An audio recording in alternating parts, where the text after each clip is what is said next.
Dzisiaj klasyka klasyki żydowskiej kuchni, czyli chałka.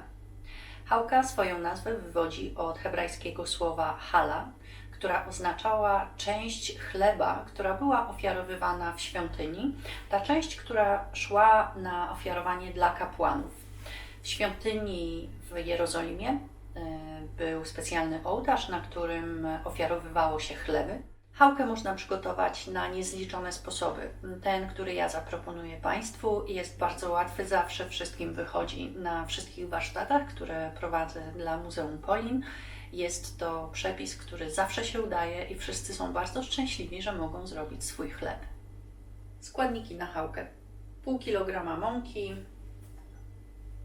25 g świeżych drożdży, 25 g masła roślinnego, jedno jajko, akurat używam zastępnika wegańskiego jajka, pół szklanki cukru, szklanka ciepłej wody i szczypta soli.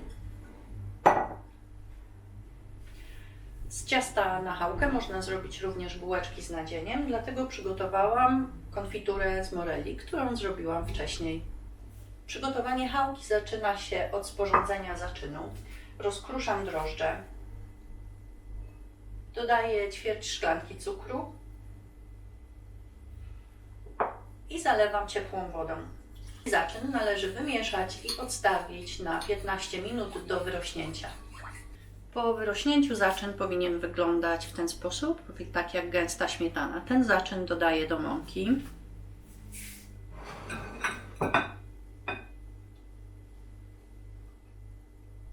Ciasto wyrabiam delikatnie, dodaję jeszcze masło roślinne. Ciasto powinno mieć lekką konsystencję.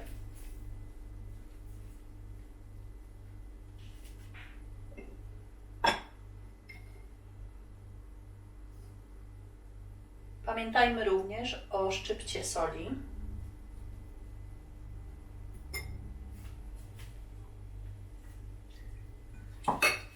Po wstępnym wyrobieniu ciasto przekładam na stolnicę albo na stół.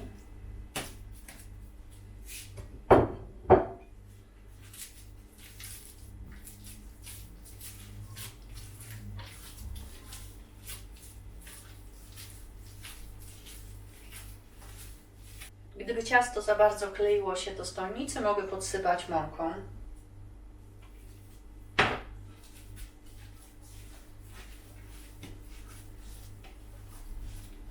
Ciasto należy dobrze wyrobić tak, aby zagnieść w nie jak najwięcej powietrza. Wtedy będzie bardzo pulchne. Kiedy ciasto ma już gładką konsystencję, wkładam je do miski i nakrywam ściereczką. Odstawiam do ciepłego miejsca na godzinę, tak żeby wyrosło. Chałka, a właściwie dwie chałki, są bohaterkami wszystkich żydowskich świąt. Od przełamania się chałką rozpoczyna się każdy świąteczny posiłek. Przed zjedzeniem chałki należy umyć ręce i zmówić błogosławieństwo Hamocji. Hamocji lechem min haaretz, wydobywający chleb z ziemi. Jest to błogosławieństwo, podczas którego religijni Żydzi dziękują Bogu za to, że zamienia ziarno w chleb i wydobywa to, co dobre z głębi ziemi. Ciasto na chałkę już wyrosło. Mogę wyjąć je z piekarnika, który był lekko nagrzany. Zaraz pokażę, co się z nim stało. Wygląda tak. I poproszę Laurę, żeby pomogła zaplatać chałki, ponieważ chciała, żebym ją nauczyła tego. Laura, mogę Ciebie prosić? Już jesteśmy gotowe. Odklejam to ciasto, podsypię stolnicę lekką mąką. Dobra, możesz teraz to ciasto je wyłożyć i możesz je zagnieść jeszcze raz. Leciutko.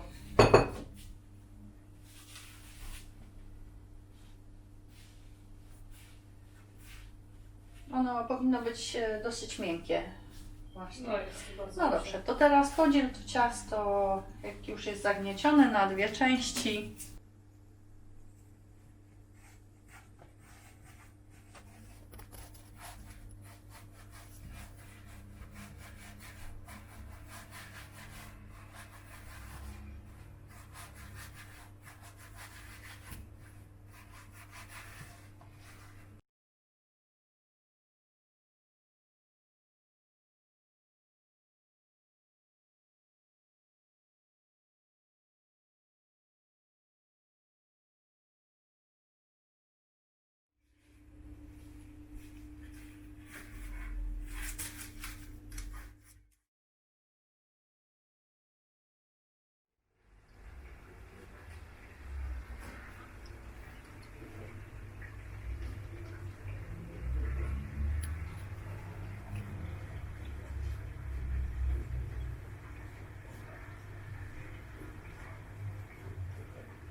śniadanie w żydowskim domu. Dzisiaj chałka, świeżo upieczona. Chałkę skręcała Laura. Domowa chałka zawsze najlepsza.